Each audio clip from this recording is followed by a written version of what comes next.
क्लासमा हामी सिम्याट कुम्याट लगायतका अन्य इन्ट्रान्सहरूमा चाहिँ धेरै नै क्वेसनहरू सोध्ने गरेको टपिक युनिटरी मेथडको बारेमा डिस्कस गर्दैछौँ। हेरौँ, युनिटरी मेथड।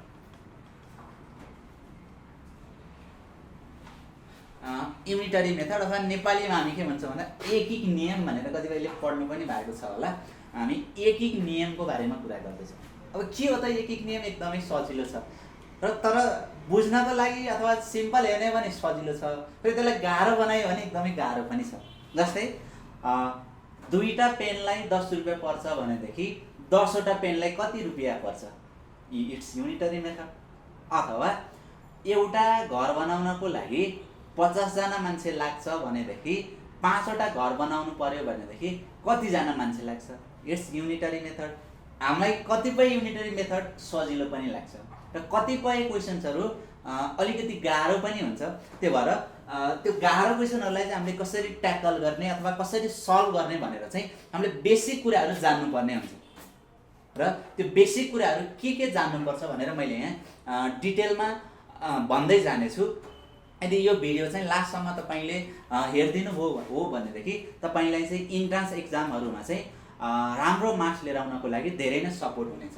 र ढिला नगरिकन हामी के कुराहरू जान्नुपर्ने हुन्छ अथवा बेसिक के जान्यौँ भने चाहिँ हामीले क्वेसनहरू चाहिँ राम्रोसँग गर्न सक्छौँ भनेर जाउँ। फर्स्टमा युनिटरी मेथडमा जान्नुपर्ने दुईवटा कुराहरू छ। एउटा डाइरेक्ट प्रोपोर्सन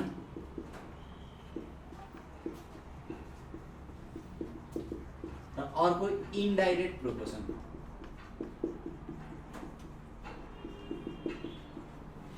के हो त यो भनेको? हेरौँ, डाइरेक्ट प्रोपोर्सन भनेको कुनै दुईटा रिलेटेड क्वान्टिटीहरू एउटा क्वान्टिटी बढ्दाखेरि अर्को क्वान्टिटी पनि बढ्छ, एउटा क्वान्टिटी घट्दाखेरि अर्को क्वान्टिटी पनि घट्छ भनेदेखि त्यसलाई हामी डाइरेक्ट प्रोपोर्सन भनेर भन्छौँ। यस्तै गरी इन्डाइरेक्ट प्रोपोर्सन भनेको कुनै दुईवटा रिलेटेड क्वान्टिटीहरू एउटा क्वान्टिटी बढ्दाखेरि अर्को क्वान्टिटी घट्छ, एउटा क्वान्टिटी घट्दाखेरि अर्को क्वान्टिटी बढ्छ भनेदेखि त्यसलाई हामी इन्डाइरेक्ट प्रोपोर्सन भनेर भन्छौँ। त्यसमा हामी सिम्पली एक्जाम्पल पनि लिन सक्छौँ। जस्तै इन्डाइरेक्ट प्रोपोर्सन र डाइरेक्ट प्रोपोर्सनको एक्जाम्पल के छ त? हेरौँ त। जस्तै सिम्पल हेरौँ, अघि भर्खर मैले भने घर बनाउनु। यस्तै घर बनाउनु पर्ने छ भनेदेखि वर्कर्स र वर्क बिचको रिलेसन हेर्ने हो अथवा कामदार र काम बिचको रिलेसन हेर्ने हो भने त्यो डाइरेक्ट प्रोपोर्सन हुन्छ। यदि धेरै कामदार लगाउने हो भने धेरै घर बनाउन सक्छ अथवा धेरै काम गर्न सक्छ। थोरै कामदार लगाउने अथवा थोरै वर्कर्स लगाउने हो भनेदेखि थोरै काम गर्न सक्छ। तर वर्किङ डेज र वर्किङ आवर्समा चाहिँ के हुन्छ भन्दा इन्डाइरेक्ट रिलेसन हुन्छ। त्यही घर बनाउने नै काम हो। वर्किङ डेज भनेको कति दिन काम गर्ने, वर्किङ आवर्स भनेको चाहिँ दिनमा कति घन्टा काम गर्ने भन्ने हुन्छ। त्यो चाहिँ इन्डाइरेक्ट प्रोपोर्सनमा हुन्छ। अब किन इन्डाइरेक्ट प्रोपोर्सनमा हुन्छ? सिम्पल हेर्नु, सपोज एउटा घर बनाउनु पर्ने छ भनेदेखि एउटा घर फिक्स्ड, सपोज 30 दिनमा काम सक्नुपर्ने छ, 30 दिनमा काम सक्नुपर्ने छ होइन। एउटा घर बनाउनु पर्ने छ, कामदार पनि फिक्स राखेको छौँ हामीले, सपोज 500 कामदार छ ल। अब मैले वर्किङ डेज र वर्किङ आवर्सको बिचमा रिलेसन हेर्दैछु। यदि दिनको धेरै घन्टा काम गर्ने हो भनेदेखि काम थोरै दिन गर्दा पनि हुन्छ। तर दिनको थोरै घन्टा काम गर्ने हो भनेदेखि काम के गर्नुपर्छ? धेरै दिन गर्नुपर्छ। त्यसको मिनिङ के भन्दाखेरि वर्किङ डेज र वर्किङ आवर्स बिचको चाहिँ रिलेसन हेर्ने हो भनेदेखि त्यो चाहिँ के हुन्छ भन्दाखेरि इन्डाइरेक्ट प्रोपोर्सनमा हुन्छ। यस्तै गरी अर्को सोध्ने टाइपको क्वेसन भनेको अब यो यो घरहरू बनाउने अथवा चाहिँ केही कन्स्ट्रक्सन गर्ने टाइपको क्वेसनहरू एउटा टाइपको सोध्न सक्छ। अर्को के सोध्न सक्छ भन्दाखेरि फुडहरू, जस्तै कुनै आर्मीहरूको ग्रुप छ, त्यो ग्रुपलाई चाहिँ यति दिनलाई पुग्ने फुड चाहिँ सप्लाई गर्दैछ, यति दिनपछि यतिजनाले छोड्यो भनेदेखि चाहिँ यति फुडले कतिजनालाई अथवा कति दिनसम्मलाई पुग्न सक्छ भन्ने टाइपको क्वेसनहरू पनि सोधेको हुन्छ। त्यसको लागि हामीले दुईवटा अझै एक्स्ट्रा कुराहरू जान्नुपर्ने हुन्छ। के डाइरेक्ट प्रोपोर्सनमा हुन्छ र के इन्डाइरेक्ट प्रोपोर्सनमा हुन्छ भन्ने बारेमा चाहिँ हामी दुईवटा एक्जाम्पलबाट हेर्छौँ अथवा दुईवटा कुराहरू जान्छौँ। त्यो कुराहरू जानिसकेपछि धेरै जसो क्वेसनहरू सल्भ गर्नको लागि एकदमै सजिलो हुन्छ। सुरुमा हामी के हेर्छौँ भन्दाखेरि वर्कर्स वर्किङ डेज र वर्किङ आवर्स यसको बिचको रिलेसन हेर्छौँ। र यसमा पनि हामी के गर्छौँ भन्दाखेरि दुईटा क्वान्टिटीलाई कन्स्ट्यान्ट राखिदिन्छौँ र बाँकी दुईटा क्वान्टिटीको बिचमा रिलेसन के हुन्छ त्यो रिलेसनहरू हेर्छौँ। जस्तै फर्स्टमा मैले के हेर्छु भन्दाखेरि वर्क र वर्कर्सको रिलेसन हेर्छु। वर्क र वर्कर्स बिचको रिलेसन चाहिँ के त, त्यो दुईटाको हेर्दैछु भनेदेखि मैले पछाडिको जुन दुईटा क्वान्टिटीहरू हुन्छ त्यसलाई चाहिँ फिक्स राख्नुपर्ने छ। जस्तै मैले एजुम के गरेँ भन्दाखेरि जस्तै एउटा काम गर्नुपर्ने छ 100 वर्कर्स लगाएको छ, 30 दिनमा काम कम्प्लिट गर्न सक्छ यदि दिनको 5 घण्टाको दरले काम गर्यो भनेर एउटा सिम्पल एक्जाम्पल लिएँ। अब यसपछि चाहिँ डाइरेक्ट हुन्छ कि इन्डाइरेक्ट हुन्छ भन्ने कुरा चाहिँ हामीलाई बुझ्नलाई एकदमै सजिलो हुन्छ। अब हेरौँ यो दुईटा फिक्स्ड भनेको पनि 30 दिन नै काम गर्यो, दिनको 5 घण्टा नै काम गर्यो। वर्क र वर्कर्स बिचको रिलेसन के त भन्दा धेरै वर्क गर्नुपर्ने छ भने धेरै वर्कर चाहिन्छ, थोरै वर्क गर्नुपर्ने छ भने थोरै वर्कर चाहिन्छ। So the relationship between work and workers are in direct relation. So this is direct.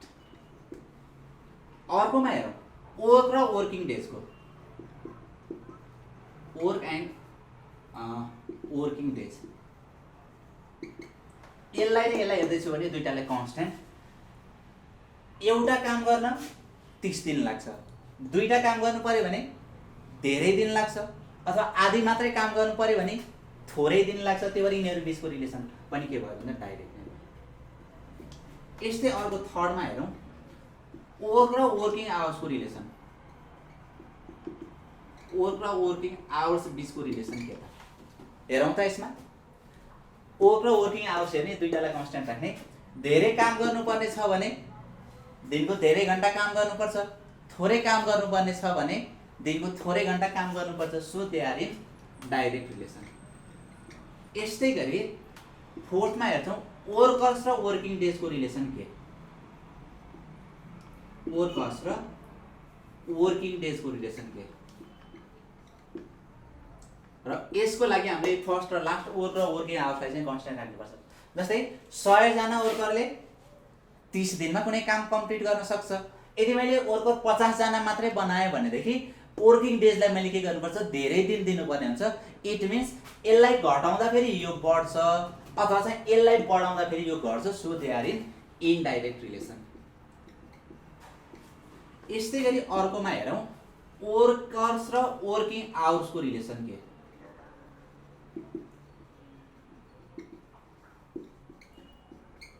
यसमा पनि यसलाई कन्स्ट्यान्ट राख्यो। वर्कर्स र वर्किङ 100 जनाले दिनको 5 घण्टाको दरले काम गर्यो भने काम कम्प्लिट गर्न सक्छ।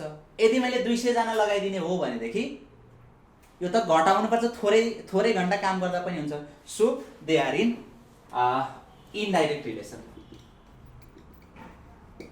र फाइनल हामीसँग छ वर्किङ डेज र वर्किङ आवर्सको रिलेसन के। मैले सुरुमै पनि भनिसकेको छु वर्किङ डेज र वर्किङ आवर्सको रिलेसन भनेको हेरौँ न एक्जाम्पलबाट।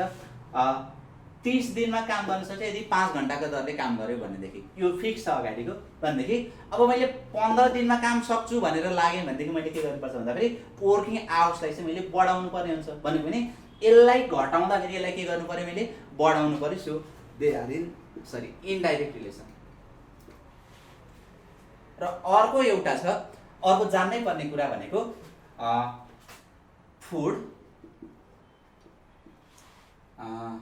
ल के भनौँ, काउज भनौँ, कुनै एनिमल्सहरू अथवा चाहिँ केही राखेको हुनसक्छ र डेज। यिनीहरू बिचको रिलेसन पनि हामीले जान्नुपर्ने हुन्छ। भनेको पनि मैले एउटा सिम्पल एक्जाम्पल दिन्छु। सपोज 500 केजी फुडले 100वटा काउजलाई चाहिँ 200 डेजलाई पुग्छ भनेर मैले जस्ट एज्युम गरेँ। अब मैले फर्स्टमा के गर्छु भन्दाखेरि फुड र काउज बिचको रिलेसन के छ त हेरौँ है त। फुड र काउज, यदि फुड र काउजको रिलेसन हेर्दैछु भनेदेखि मैले डेजलाई चाहिँ कन्स्ट्यान्ट राख्नुपर्ने हुन्छ। त्यो भएर धेरै फुड छ भने धेरै काउलाई पुग्छ, थोरै फुड छ भने थोरै काउलाई पुग्छ। So they are in direct relation. यस्तै गरी सेकेन्डमा हेरौँ फुड र डेजको रिलेसन के। फुड र डेज तपाईँले पनि चेक गर्दै हुनुहुन्छ होला फुड र डेज बिचमा रिलेसन के छ। धेरै फुड छ भने धेरै दिनलाई पुग्छ अभियसली, थोरै फुड छ भने थोरै दिनलाई पुग्छ। So they are in direct relation. र अर्को हेरौँ हामी थर्डमा काउज र डेज बिचको रिलेसन चाहिँ के त? फुडलाई कन्स्टेन्ट राख्छौँ 500 केजी नै छ लेट सपोज। काउज र डेज बिचको रिलेसन हेर्ने हो भनेदेखि 100 वटा काउलाई 200 दिनलाई पुग्छ भनेदेखि मैले 50 वटा काउ बनाएँ भनेदेखि के हुन्छ त? डेज त बढ्छ भनेको भने काउजलाई घटायो भने डेज बढ्छ, काउजलाई बढायो भनेदेखि डेज घट्छ। So they are in indirect relation. यसरी चाहिँ हामीले यो कुरालाई र यो कुरालाई राम्रोसँग एनालाइसिस गर्न जान्ने हो भनेदेखि हामीले धेरै जसो क्वेसनहरू चाहिँ सल्भ गर्न सकिन्छ।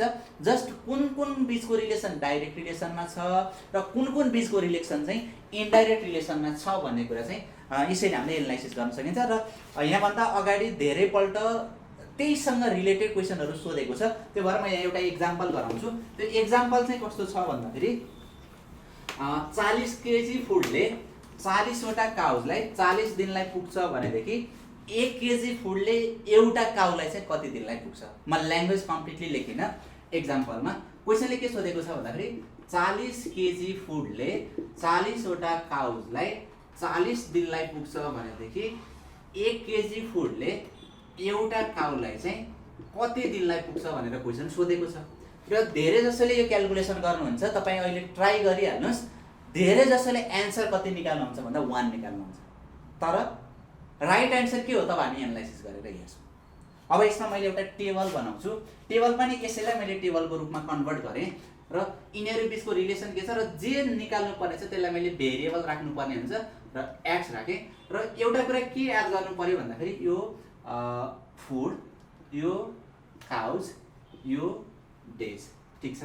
अब एउटा कुरा के याद गर्ने भन्दाखेरि युनिट चाहिँ एउटै हुनुपर्छ। फेरि जस्तै मैले यसमा केजी र क्विन्टल छ भनेदेखि कि केजीमै कन्भर्ट गर्नुपर्छ कि क्विन्टलमै कन्भर्ट गर्नुपर्छ, यसलाई चेन्ज गर्नुपर्ने, यदि चेन्ज गर्नुपर्ने, यदि चेन्ज गर्नु परेन। यो डेज नै आउँछ हाम्रो फाइनल एन्सर पनि। त्यो भएर चाहिँ युनिट यदि मिलेको छ भनेदेखि अब यिनीहरू बिचको रिलेसन के छ? जे निकाल्नु पर्ने छ त्यसलाई मैले अगाडिपट्टि लिएर आएर राख्छु भन्नुको मिनिङ 40/x नै राखेँ इजिकल्स टु। अब मैले के गर्छु भन्दाखेरि डेजबाट काउज बिचको रिलेसन के छ मैले हेर्छु। अघि भर्खर हामीले हेरिसक्यौँ, फुड फिक्स छ, धेरै काउ छ भनेदेखि थोरै दिनलाई पुग्छ, थोरै काउ छ भनेदेखि धेरै दिनलाई पुग्छ। त्यो भएर यसलाई मैले के गर्छु भन्दा चेन्ज गर्छु, तलको माथि माथिको तल बनाउँछु। यो कति भयो? 1/40 इन्टु। अब मैले हेर्ने रिलेसन भनेको फुड र काउज बिचको होइन है। किन होइन भन्दाखेरि मैले निकाल्नु पर्ने त्यो छ त्यसको र यसको हेर्नुपर्ने हुन्छ। त्यही भएर अब अर्को मैले के हेर्छु भन्दाखेरि डेज र फुड बिचको रिलेसन के छ त हेरौँ। फुड र डेज, धेरै फुड छ, धेरै दिनलाई पुग्छ, थोरै फुड छ, थोरै दिनलाई पुग्छ। It means they are in direct proportion. यिनीहरू डाइरेक्ट प्रोपोर्सनमा छ, त्यही भएर जस्तो छ त्यस्तै छोडिदिने। माथि 40 छ, तल 1 छ। अब यसलाई यताउता मिलाएर फाइनल एन्सर हामीले के निकाल्छौँ भन्दाखेरि एक्स इजिकल्स टु कति आउँछ? 40 आउँछ। हेर्नुहोस् त, धेरै जसोले के गर्नुहुन्छ भन्दाखेरि यो मैले काटेको, धेरै जसोले के गर्नुहुन्छ र यसलाई त क्रस मल्टिप्लाई गरेँ। धेरै जसोले जति डेज भनेको छ त्यसलाई 1 लेख्नुहुन्छ र यस्तो ब्लन्डर मिस्टेक गर्ने काम चाहिँ नगर्नु होला। हामीले चाहिँ यसरी तपाईँहरूलाई चाहिँ कसरी क्वेसनहरू सल्भ गर्ने भनेर बिस्तारै सिकाउँदै जानेछौँ। र आजको लागि यो क्लासलाई चाहिँ हामीले यो डिस्कसनलाई हामीले यतिमै स्टप गर्छौँ। धन्यवाद।